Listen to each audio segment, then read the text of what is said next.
If any man came saying he was the Christ, he couldn't have been the real one. That's why the Hebrews to this day, whether even the converted ones, but they copying the original black ones, never been witnesses to Christ. And the Arabs over there is like, that's bullshit. The Egyptians, that's bullshit. That's Rome and that's Paul and them. Because what Paul and them was trying to do was trying to get the monopoly on the Christ that everybody in the world had. You see what I'm saying? And the Romans say if we can get the monopoly on this Christ, we can rule the world with this thing. You see what I'm saying? So they literally tried to corner the market on the Christ that was all around the world. It is irrational for a Japanese man to worship a Jewish savior.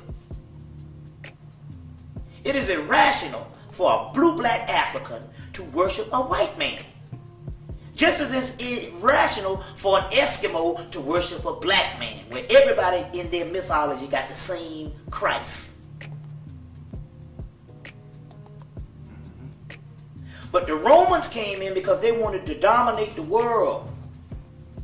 And they tried to get the monopoly on the Christ by saying that this is the only true Son of God. And basically this person just comes up and tell you to do all this love and all this crazy thing. But guess what? The text came up in 1945. The true Christ, the one that comes from the Coptic Horus. He don't say none of that shit. In the Gospel of Thomas, it was like, which is when they got out of the library, they took out a Conference of Nicaea. Mm-hmm. It's found in these in this text. In the Gospel of Thomas, he says, they say, Christ, tell us what kind of diet you want us to go on. He said, don't lie. Why do what you hate? Blessed is the man who eats the lion. Then the lion becomes a part of the man. Cursed is the man to get eaten by the lion, and a man becomes a part of a lion.